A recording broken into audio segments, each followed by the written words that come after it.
পূর্ণিমা, তোর যে কত আরাম, কোলের মধ্যে বসে বসে মানুষের মতো বসে বসে ভাব নিচ্ছিস, তোর যে কত প্রীতির ভাব হয়েছে, সেই সাথে ছেলে দুটো ওর সাথে লেগে গেছে। তা ভাই আর কোলে বসে বসে আর কত ভাব নিবি? বুড়ি আমার প্রীতির গল্প শোনার মতো করে এর মধ্যে বসে আছে। তার কাণ্ড কারখানা দেখতে দেখতে চলে গেলাম আমি রান্নাঘরে। বাজার থেকে একটা দেশি হাঁস নিয়ে এসে তাই চলে গেলাম দ্রুত করে। ফ্রোজেন করার কিছু নারকেল ছিল, তা আবার তাড়াতাড়ি করে বের করে নিয়ে নিলাম ফ্রিজ থেকে। তো চলে গেলাম রান্নাঘরে হাঁসটাকে বাইসে কুটে নেওয়ার জন্য। আর আগের আমলের দাদি নানিরা যে এরকম প্রীতির গল্প করতে করতে হাঁস রান্না করতো, ঠিক সেইভাবে হাঁসটার আজকে আমি রান্না করবো। তো যার হাতে হাঁস রান্না কিন্তু খাওয়া যায় না, হাঁস রান্নারও কিছু পদ্ধতি আছে। এইভাবে হাঁস রান্না একদিন খাইয়ে দেখে নে। এইভাবে হাঁস রান্না করলে যদি এক ফোঁটা গন্ধ লাগিছে, তা তোমরা এসে আমার বাপু কইয়ে নে। তাই এবার হাঁসটারে এরকম ফাইন করে পুড়াই নিতে হবে না। ফাইন করে পুড়াই নিয়ে হাঁসের চামড়াটা গাছ থেকে একেবারে ছুলে ফেলতে হবে না, কারণ হাঁসের এই বাজে গন্ধটা থাকেই চামড়া নিচে। আরে বাবা, চামড়া ছুলে না ছিলে দুই ভাবেই খাইয়ে রেখেছি। এইভাবে করে চামড়া ছুলে ধুয়ে একটা গামলায় খানিক পানি নিয়ে নিলাম, তার মধ্যে একটা লেবু কুচিয়ে দিয়ে একটু আদা একটু রসুন দিয়ে গোশটা পানির মধ্যে 10 মিনিট ভিজাই রাখতে হবে।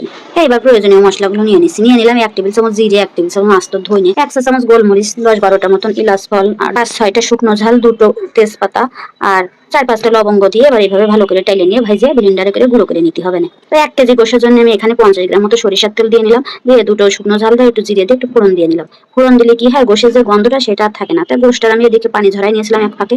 তো এবার গোশটার উপরে দিয়ে দিলাম। এবার গোশটা একটু ভালো করে নাড়িয়ে ছেড়ে নিচ্ছি। হাঁসের গোশে কিন্তু একটু গরম মশলা টাশলা বেশি দেওয়া লাগে, না হলে গন্ধ কাটে না সহজে। তো লবণ দিয়ে দিলাম, দিয়ে আদা দিয়ে দিলাম 1 টেবিল চামচ, রসুন দিয়ে দিলাম 1 টেবিল চামচ, দিয়ে গোশটা আবার নাড়াচাড়া দিয়ে নিলাম একটু। পেঁয়াজটা কাঁচা না দিয়ে একটু ভাইজে দিলাম, কাঁচা পেঁয়াজেরও কিন্তু একটা বাসনা আছে।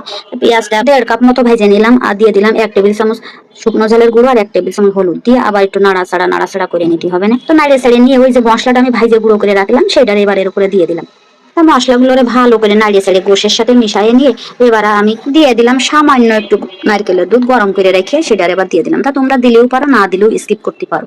এবার ভালো করে নাড়িয়ে চাড়িয়ে গোশটারে এবার ঢাকনা দিয়ে ঢেকে দিতে হবে না খানিক সময়ের জন্য, সিদ্ধ হবার জন্য। তোমরা নারকেলের দুধের পরিবর্তে পানি দিবা, তবে একটু গরম করে দিবা আর কি। হাঁসের গোশে কিন্তু একবারে গাদাখানি পানি দিতে হয় না, অল্প অল্প পানি দিয়ে হালকা হালকা শুকায় আসবে, আবার একটু পানি দিবা। এই করে করে হাঁসের গোশটা কষাই নিতে হয়, তাহলে পরে গোশটাও ফাইন সিদ্ধ হয় আর গোশের মধ্যে মশলাগুলো ঢুকে খুব সুন্দর ফাইন একটা ঘিরান আসে। আর হাঁসের গোশ আবার একটু ঝাল ঝাল না হলে মুখে রোসে না। যেমনি গোশটা কষা কষা হয়ে আসিছে, সেই অমনি আর একটু গরম পানি ওর মধ্যে দিয়ে দিলাম। যাক, এই পানি দিয়ে এবার সিদ্ধ হয়ে যাবে না। মন কার একটা কালার চলে আসিছে। তা আমার ফ্রিজে যে নারকেল গুলো ফ্রোজেন করা ছিল সেগুলোর আবার ভাইজে নিয়ে ওর মধ্যে দিয়ে দিলাম কষানোর টাইমে। আর একটু ঢাকনা দিয়ে ঢেকে দিয়ে থুলাম মাংসটা যাতে সুন্দর মতো আর একটু সিদ্ধ হয়ে যায়, নারকেলের ভিতরেও মশলাগুলো চুকচুক করে ঢুকে যায়। ঢুকে যাওয়ার পরে এবার দেখুন মাংস আর ওই নারকেলটা সুন্দর মতো ভাজা করে কষাই নিয়ে ঝোলের জন্য সামান্য একটু পানি দিয়ে দিলাম।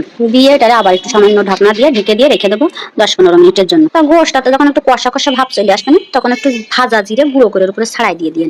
গোশের কালার দেখে জান প্রাণ ঠান্ডা হয়ে যাচ্ছে। রুটি, পরাটা, ভাত, পোলাও সবকিছুর সাথে তোমরা খাতি পারবে না। মুখে একদম স্বাদ আঠার মতো লেগে থাকবে না, কোনো বাজে গন্ধ নেই। অনেকে হাঁস রান্ধে তার ঢেক উঠলে একদম বিশ্রী একটা গন্ধ আসে, এইরকম করে একদিন রাইন্দে খাইয়ে দেখেন, কোনো রকম বাজে গন্ধ নেই, স্বাদও হয়েছে একদম সেই রকম। বাবা রে, দেখো দিনই গোশটাও কি সুন্দর সিদ্ধ হয়ে গেছে, শুধু গালের মধ্যে দেওয়ার অপেক্ষা। তা আমার ভিডিওটি কেমন লাগলো লাইক করে কমেন্ট করে জানায়েন, আর কে কোথার থেকে দেখতেছো সেটাও বলেন। আজকে আমি চলে যাচ্ছি, ও ভালো কথা মনে করে একটা শেয়ার দিয়ে না তো। ধন্যবাদ।